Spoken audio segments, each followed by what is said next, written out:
And joining us in studio is the director of We Will Dance Again, Yariv Mozer, and looks very powerful. Thank you. We journalists, we have to react instantly. They call journalism the first draft of history. Documentary makers usually sometimes are dealing with events far in the past. They have a longer period of time to do it. Talk about the genesis of this film, because you had to work much more quickly with an event so fresh that I imagine even just talking to people about an event that maybe it's hard for them to even process. Yeah, so on the 7th of October, I was sitting in my home and I was thinking, what is my responsibility as a documentary filmmaker? And I decided very quickly that I want to be there. I want to be with my camera, with my team, documenting there on site. And it was very hard, you know, outside of journalists, you wouldn't allow to go on the site. I had my connections, and very soon, 2 days after the massacre, I was allowed to be there and to witness what was happened there, and it was horrible. The site was the site of a massacre, something that I haven't seen in my eyes. There were still bodies on site. There were still remains in the shelter, in the migunit, where people were hiding. And I decided immediately, together with Hot 8, which is Hot 8, is an Israeli channel, a documentary channel in Israel, to start doing a documentary film.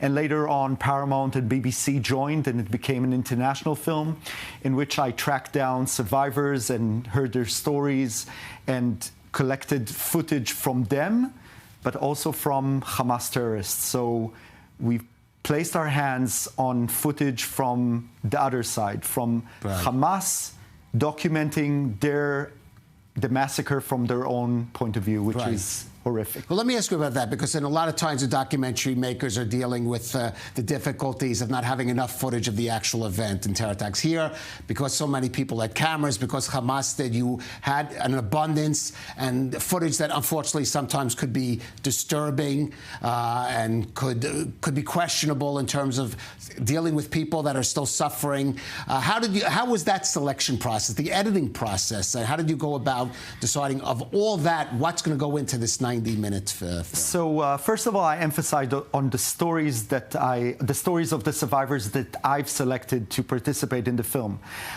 These were survivors that I did like a casting process, so I met so many, but decided on 15 that will share their stories, very unique, very different from each other.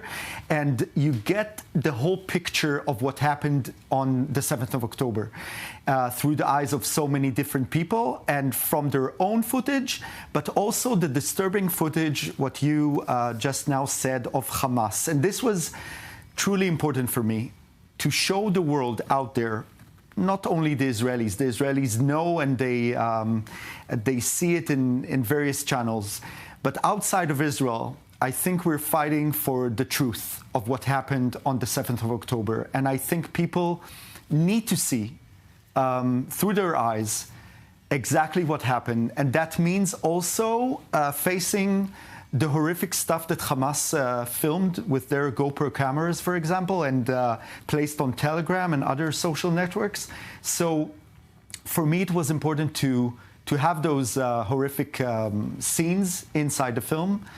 Of course, blurring some of the stuff, but still, there are hard moments in this film, and I think you need to cope with it. Right. Now, you think of classic films that deal with tragedies, Claude Lanzmann's Shoah, where people 40 years after the event are having difficulty recounting them, processing. How was it for you to speak with these survivors and get them to tell their stories in a way that's going to be coherent, moving, and be able to speak towards an audience? So first of all, that was part of the process.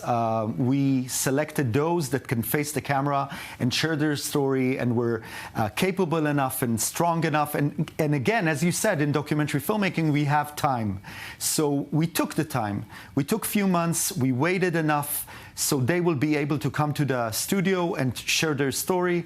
And we had a psychologist on set, so everything was very sensitively done, and with a lot of attention and being very empathic to their story and their situation.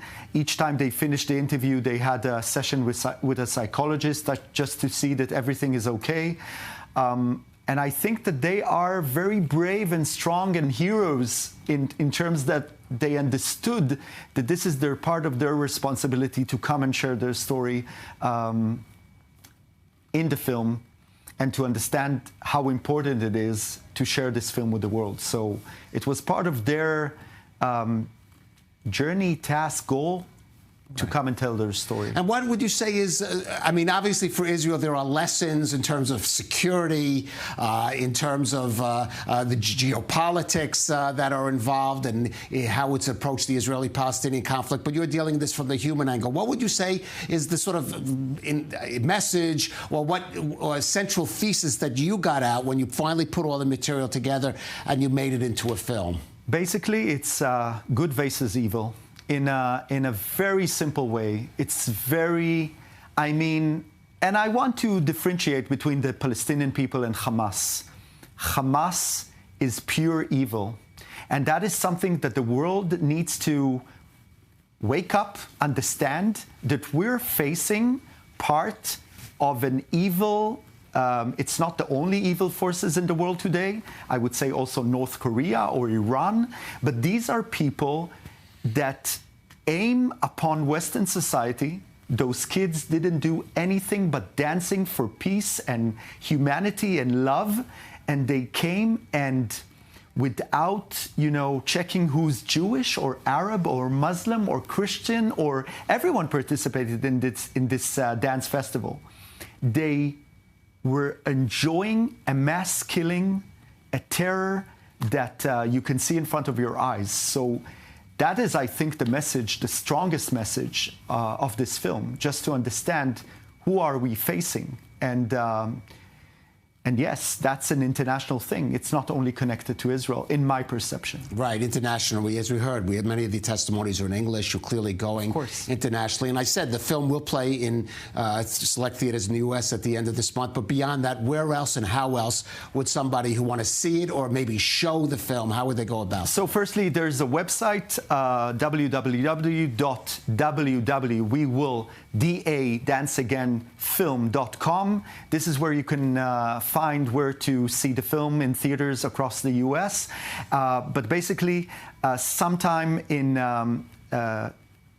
later this year, Paramount Plus will air it in the U.S., BBC in the U.K., and I know that many other places and locations, territories will present the film. Of course, in Israel, Hot 8. It's all thanks to two big companies, Slutsky in Israel, Sipur, also a studio in Israel, collaborating with MGM Studios. They all managed to bring this film out there, and that is, I think, the biggest thing for me as a filmmaker, that so many people will be able to watch it. Right. I'll just add on a note, I hope all goes well with these screenings and this politically charged atmosphere that's going on, for example, in the U.S. Do you have any concerns about that?